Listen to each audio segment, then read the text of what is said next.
everybody, and we are live for a beautiful discussion panel with our amazing women from Redefining Menopause. So excited. This book has been doing so well, and we're so excited how it's going to impact and change so many women's lives. So thank you for taking time to be here, ladies. Today I'm going to ask a couple of questions of everyone, and I want you to kind of be honest and think about how this is going to benefit by sharing these experiences with others. But as I go around the room, if each of you, when I get to you, in case people didn't watch the Light the Torch, just tell them hi, what your name is, where you're from, the title to your chapter, and then tell them what was the biggest surprise for you in menopause. What was the one thing that was just like, I didn't really expect that to be happening. So Heather Hansen, let's start with you. Hi. So biggest surprise with menopause. So, it's kind of interesting. I think it was my brain. My brain did not work. My photographic memory was gone.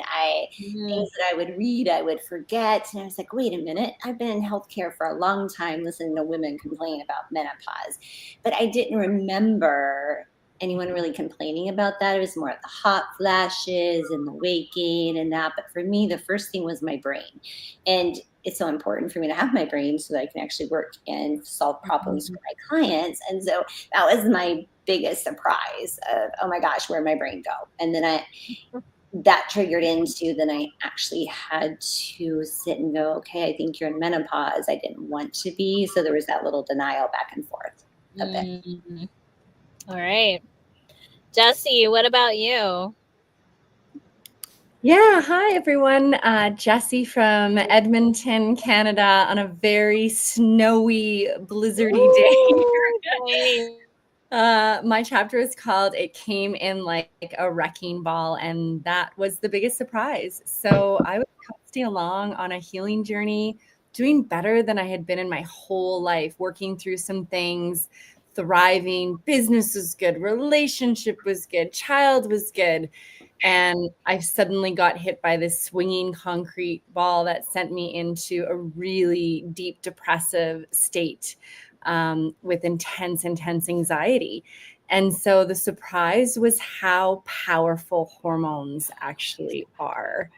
And I love to sing it. So I do. I'm like, it came in like a wrecking ball, because it really did. And yeah, I was shocked at how it could impact so many parts of the body. Can you reach my red pen? Wow. Well, thank you for sharing that. Virginia, how about you? Hi, my name's Virginia Walters and I'm in Sydney. And we're the opposites. Very humid over here at the moment. We've got our aircon cranked up from first thing in the morning. The thing with me was the menopause came on through a medical problem. I had PCOS, which I was clueless about. I didn't realize I'd had that. And it was found that I had 3 liters of ovarian tumors. And what made me aware of it was I was having this back pain. And I think that's the thing with ovarian cancer. It's a silent killer. And it was thought to be everything else other than what it was. And it really wasn't until I went into surgery that they discovered what they were truly dealing with. And it was ovarian tumors that had become torsion, so they had twisted, and they had become necrotic. So I'd almost died. And so I went into the menopause through surgery.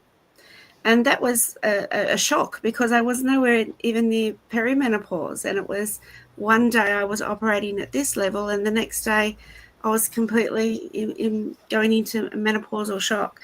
So that was difficult. It was difficult. And I remember the first thing I felt was those hot flushes, and they would just sort of rise through your body. And I thought, what's this movement that I can feel? It's this rise, and I couldn't necessarily control it. So I decided to sit with it and to relax into it, and I would meditate with the energy of it and just observe it and moving through my body. And so for me, the silver lining was that I became deeply in tune with my body, and I began to see things and, you know, create art, and all sorts of wonderful things came out from that experience. But it was a very big shock. Yeah.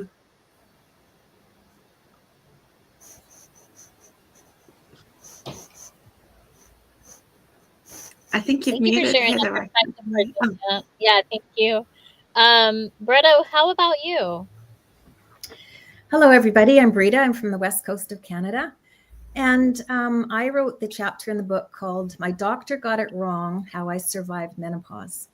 And for me, the biggest thing for me in menopause was the shock of being in it, because I had no warning.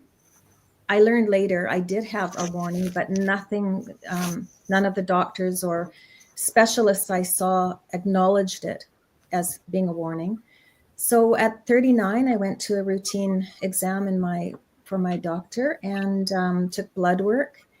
And he said, "You are in full-blown menopause." And I kind of reeled and sat back, and you know, at that time in the world, there wasn't a lot being talked about menopause, but it was a real shock. And that sent me on a deep dive into what I could do for my health, because my mom had osteoporosis at a young age. And so I knew that that could be a risk for me. And of course, at 39, they're not usually testing your bones. So that just sent me on a real journey of learning about how the lack of hormones in my body for so long that wasn't caught by a doctor had deteriorated my bones and other organs, and what I was looking at in the future. So that's how I came into it. And I really didn't have any symptoms. I'd never had a cramp in my life, ladies. I'm sorry, but my periods were easy and light, and so it wasn't a really big change in my life. But that's how I did it, and I learned to ask more questions. I still spent the next 26 years with not the greatest care in the medical world until very recently. So that's another story in itself for another. Well, thank you for sharing your experience. Nicole, what about you? What was the big shocker for you? Yeah, hi everyone. I'm Nicole Cabrias. I am currently in Toronto, Canada, where fortunately it is not yet snowing. So if you guys want to come here, we don't have the snow yet. My chapter in the book is called Secret Weapon of Choice, and it's all about redefining fitness for menopause and what I like to call aging awesomely. And my biggest shock, so when I started to really experience what I could identify as menopause symptoms, I had some earlier in my 40s that now I can look back and say, yeah, that was actually perimenopause, but I had no clue at the time. And when I started to experience things that I could identify, okay, yeah, these are actually perimenopause symptoms. They were typical hot flashes, they were night sweats. I started to have itchy skin that I didn't understand at first. Trouble sleeping, the things that you expect. Those were pretty normal for me. Some of them were really dramatic, but those were expected and pretty normal. What I did not expect, and especially as a fitness instructor, someone who's very, very active, I did not expect debilitating pain in my body in all different places. And it would come out of nowhere. I went through a stretch of about 2 or 3 months where I would wake up in the morning and I couldn't move my hands. It would take me a good 5 or 10 minutes of just flexing my fingers to be able to actually move my hands. They were so painful. So my first thought was, oh my gosh, I have rheumatoid arthritis. It was something that my mother had. That was my first thought. And then suddenly one day it just went away. I woke up and I was fine. It was the same thing with foot pain. Suddenly I developed plantar fasciitis that came out of nowhere, and I couldn't walk in the morning. I would get out of bed and I would be unable to put my feet down flat on the floor. And then it would go away. Hip pains. I had all of these things. I went to the hospital one day thinking I was having a heart attack because I was having chest pains. And the doctor checked me out and he said, no, you're perfectly fine. There's absolutely nothing wrong with you. And that's I think the reoccurring message that gets so frustrating is when you keep going to see a health professional, a traditional doctor, for all of these things that are so scary that are happening in your body that you simply don't understand. And over and over and over again, they do all these tests and they're just telling you recording in progress. So that was the biggest surprise for me, where it was this roving, random, inexplicable pain that I would have that would just come and then disappear after a few months. But it was a very scary time because no one seemed to know what was going on. And again, this conversation wasn't happening really. So there was no one else to talk to about what is actually happening. Now, of course, we're all sitting here nodding at all of these things. So yeah, that was it for me. All right. Well, thank you for that perspective and knowledge, because I'm sure there's a lot of women that are battling those pains and those aches and they're unexplainable. Dr. Martha, what about you? Well, my biggest shock, well, I'm Martha and I'm from the UK, and my biggest shocker was that I couldn't walk, and I couldn't understand why I couldn't walk. And it was only when they realised that I had low absorption, the magnesium had been depleted out of my body, I really felt that I was going to be paralysed. And for me, that was a shock. And them not knowing how to get magnesium into my body was, I think, the biggest shock. So I had to sort it out myself. Wow. And a lot of times we don't realize those changes are going to be so big and so drastic and so dramatic, for Exactly. sure. Jane, what about you?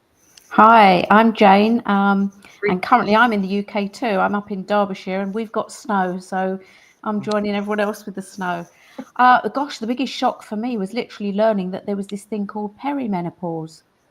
And as I say in my chapter in the book, which is all about my journey, was as a registered nurse for all of my life, that's what I've done, I'd never ever heard the term perimenopause.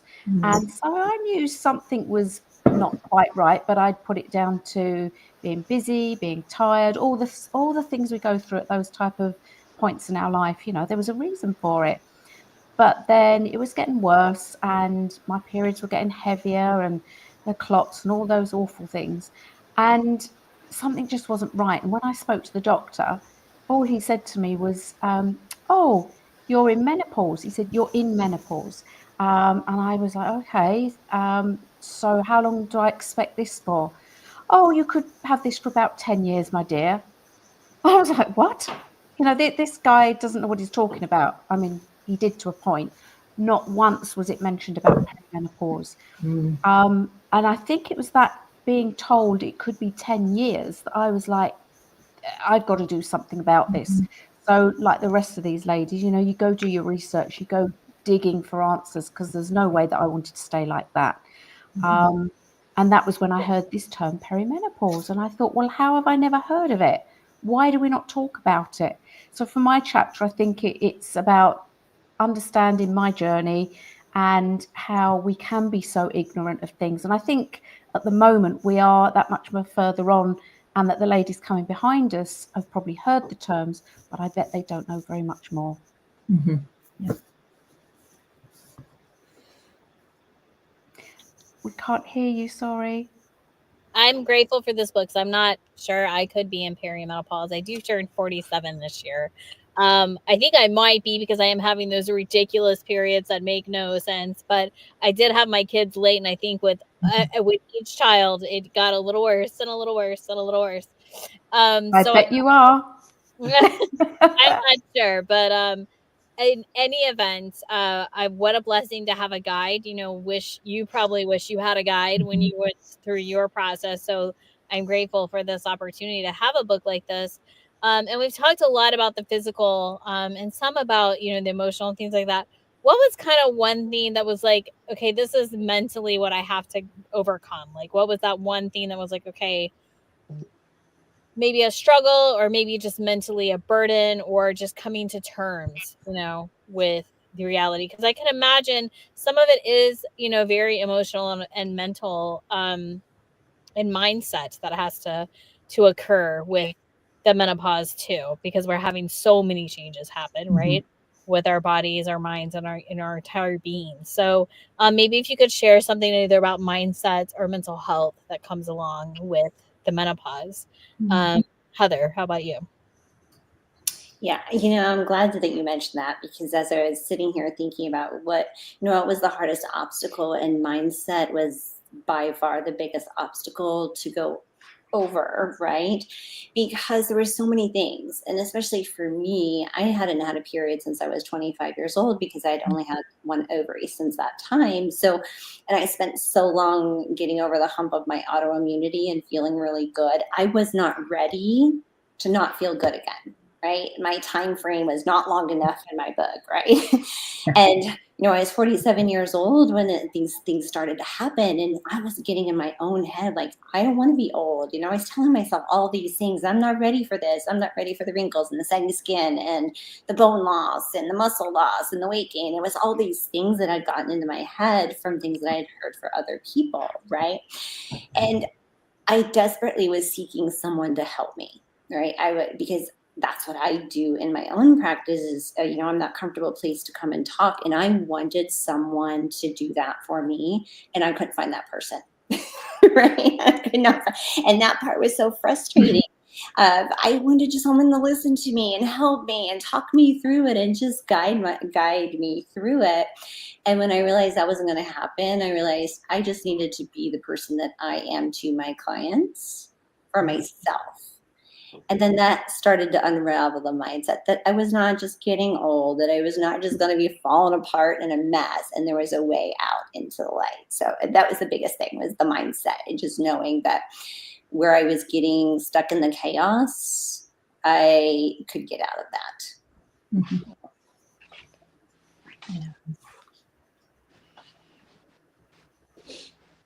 Jessie, what about you? Definitely building upon what Heather talked about. I was very young. And so just being so often dismissed by people when I would even be out networking for business and I think I'm going through menopause. You're too young, practitioner. You're too young. I can't even tell you how many times I heard that. And then, yes, coming to terms with that. I'm so young. Is this what life is going to be like?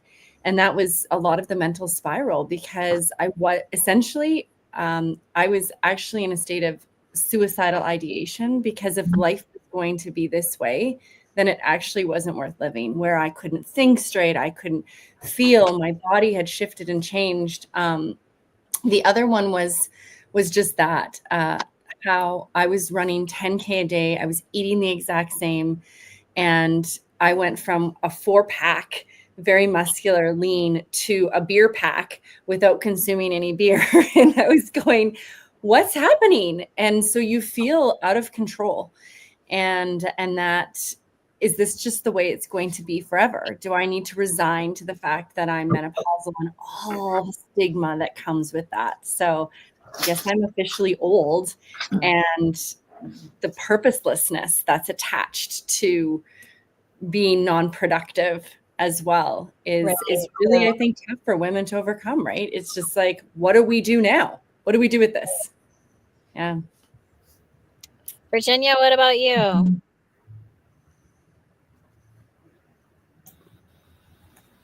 Oh, gee. So I was 41 when I went into surgical menopause. It was overnight. And it was found that I had cancer. It was my body was in the process. The ovaries were in the process of going into full-blown cancer. So for me, that was a big shock.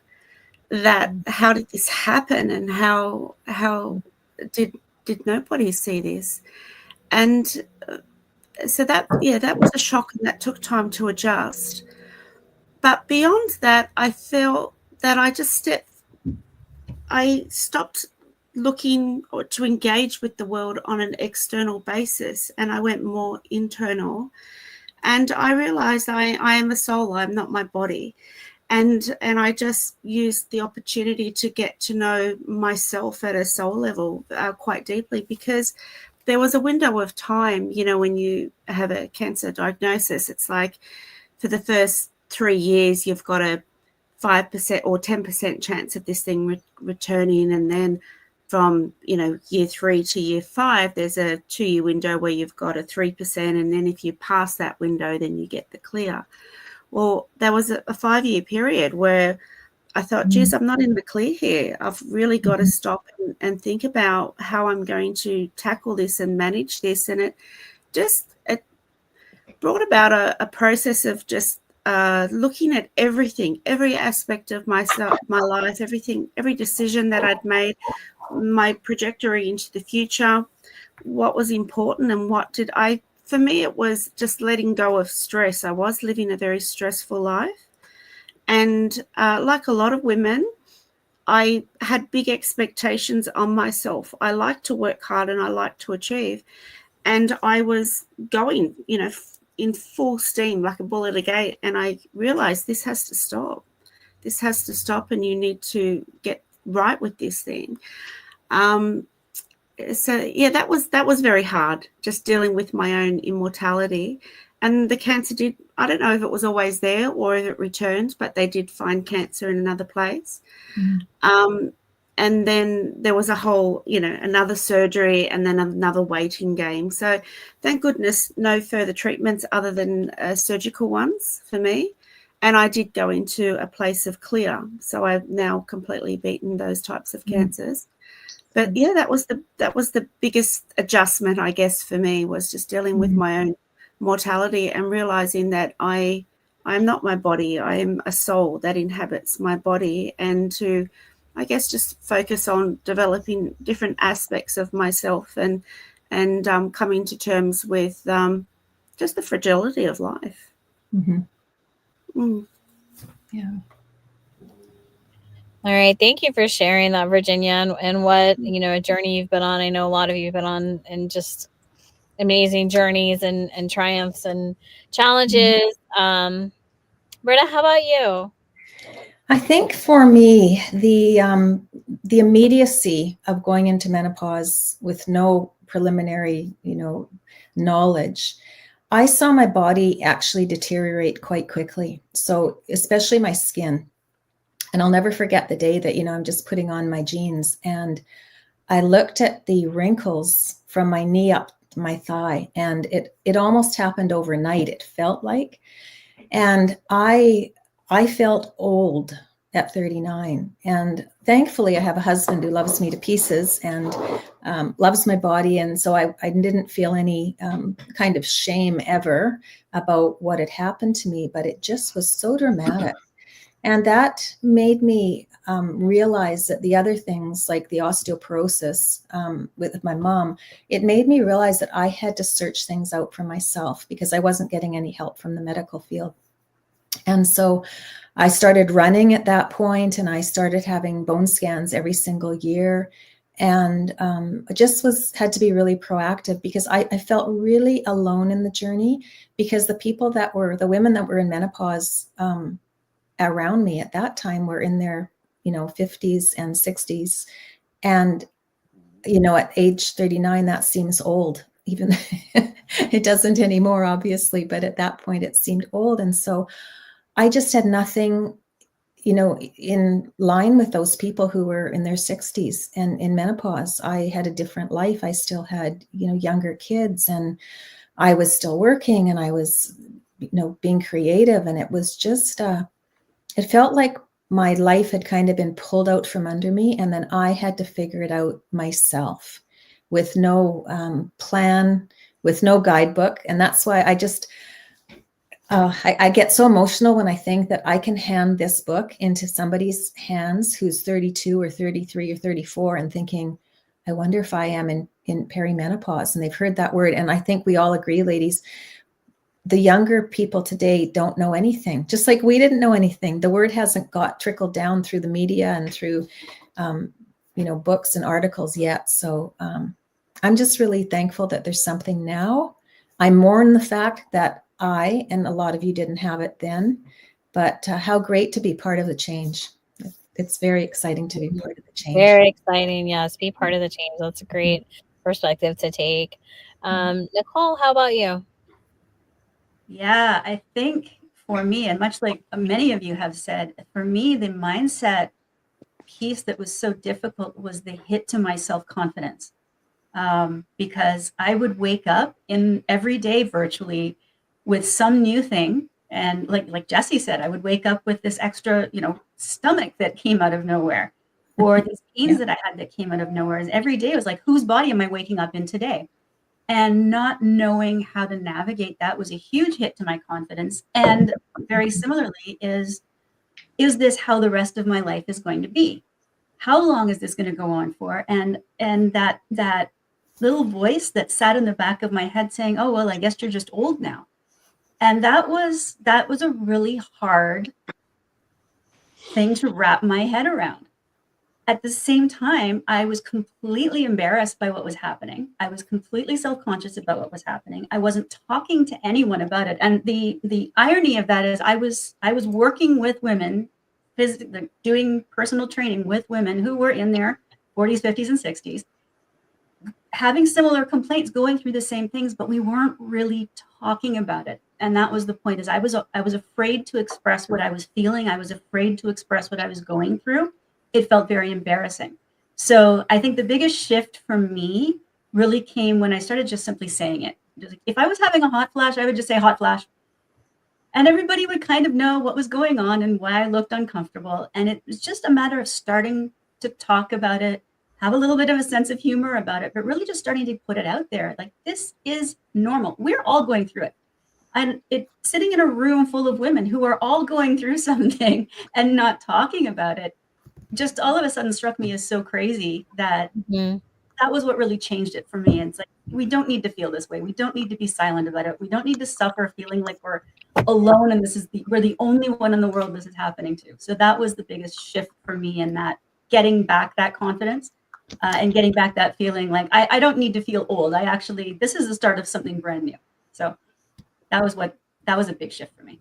Yeah, I think it's very important that we do talk about it, and that what a blessing this is, that it's a platform for everyone to share and talk about it. Dr. Marvin, what about you? For me, I think my biggest thing was at the time despair. I think I can encapsulate it in one word. It was despair. Lying in a hospital bed and being told you're menopausal, and that's why you've got all these issues, but not having a solution. For me, it was despair. I at that point, I didn't know what I was going to do. I thought I was going to end up in a wheelchair. And that's the only thing I say. I was desperate at that point, to be quite honest. Wow. Jane, what about you? I think one of the things for me was not really tying up all the symptoms to be menopause. I wasn't depressed, but I got very down and very tearful at anything and everything, and just did not connect that was another part of menopause. And then I went off on this tangent of, well, what's wrong with me? Am I depressed? What's going on in my head? Why am I crying all the time? I've got nothing to cry about. Everything was so disproportionate. But I just didn't tie it up with another symptom of menopause, because, what does get spoken about is the hot flushes, and that's about it. And so any of these other things, and we all know that there's 100+ different things that can be going on, you then start to think, what is wrong with me? What else is going on? And you start to build up a story in your head that is really untrue.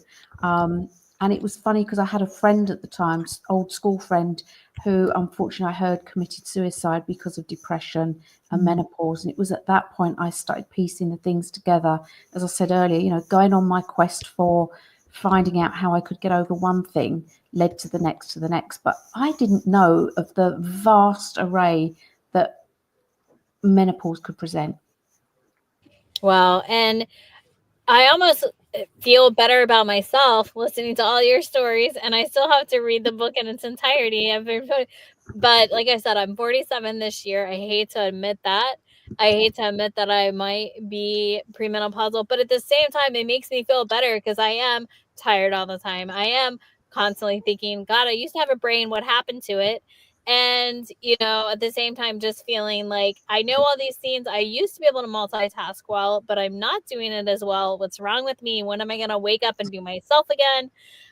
So I hear all of these things. And that's why I think it's so important to have these conversations, Nicole, like you were saying, because here, you're often surrounded by other women in one form or another.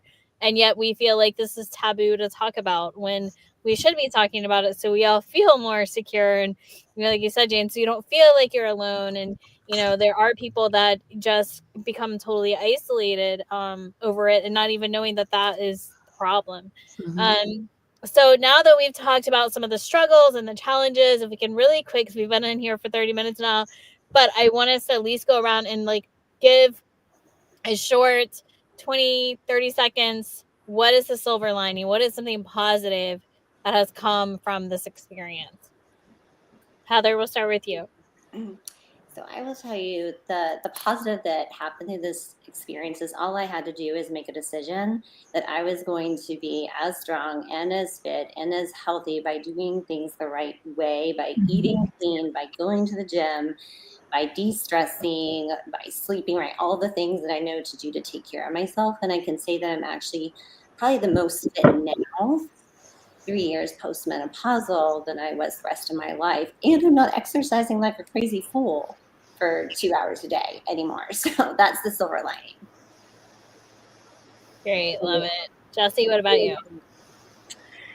I've just really gotten to know myself a lot better and love myself a lot more. I feel like I've graduated into this next phase of life where you care a lot less about what people think. You care a lot more about how you're doing and putting the oxygen mask on a little bit more. And I really advocated for my health, and for that, I was so proud. And now I have also started a business where I'm helping other women advocate for their health. And so hearing this whole movement of like, me too, this is what I was going through, is so affirming. And I'm so incredibly grateful to be a part of this community. You're all so beautiful, and we are changing lives. We are saving lives. Yeah. That's the silver lining. True. Virginia, what about you? I guess it's multi-layered, but for me, if I could sum it up in a short statement, I would say that I stepped more into an authentic version of myself. Sorry, it's early in the morning here. I feel like I lived externally for so many people. I think as, being a mother, being a daughter, often, being a wife or a partner, we put everybody else at the forefront of our lives. And for me, it was a big wake-up call to, Virginia, you really need to prioritize yourself here, because you can't help any of these people, and your family cannot function unless you are well. And so for me, that was, a turning point for me to really be able to determine, well, is this necessary and is this helpful? And then from there, be able to make a decision about what best suits my life and my family's life. And so the shift went more externally to more internally. And I feel I stepped out a more authentic, stronger version of myself.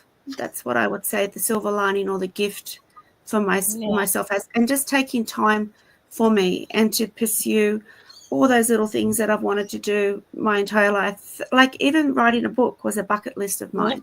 So this is like a big tick. Well, Virginia, you've done that now. That's, you've succeeded at that thing. And so things that I had put off for down the track, or when I get time, or one day, became a no, let's make a plan here and write a list and start to tick them off one by one. So every year I usually I do something and I put my mind to it, and I just focus on different aspects of myself. Nice. Good. What about you? I think I love the word intention. I think it just has so much grounding power and so much in it. And I think it taught me to live intentionally in a whole different way, and intentionally in my physical body, like both Heather and Jesse said, and just to take care of myself and to learn about what my body needed as a machine, not just what you could see, but what my machine needed for health. And it also made me have intention in what I did with my life. I had been an entrepreneur for years, but more the hobby kind of entrepreneur, hadn't made a lot of money, kind of puttered around.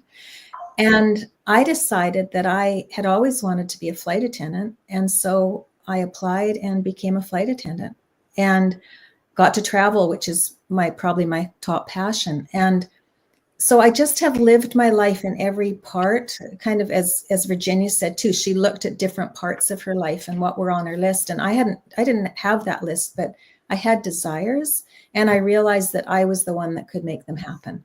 I didn't need to wait for other people. So I still live with intention all the time. It's foremost of my mind every single day, because we only have so many hours to live. So that's for me. Yeah.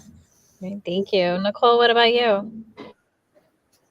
Honestly, I think a lot of some days I'm still looking for the silver lining. But I think one of the biggest things that has come out of this whole journey for me is the idea that a lot of things are going to happen to us. We're going to go through a lot physically. We're going to go through a lot mentally, emotionally. There's a lot going on in our lives at this time of our life, whether it's, kids, things with children, kids leaving the home, we have aging, ill, we're losing our parents.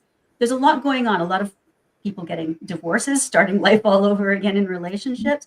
There's a lot going on. And I think it's for me, it's this realization that no matter what else is going on, in large part, we actually do get to choose how we approach it and what we want our future to look like, even from this point forward. And there's a lot of power in that recognition that you do actually get a choice as to how you're going to age.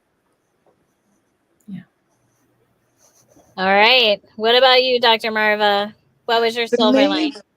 Yeah, for me, it's I feel I'm living my best life. The silver lining for me is slowing down and self-care, but also that I always say that, I love helping women. I retrained and now I help so many women. So I love helping women. I love research.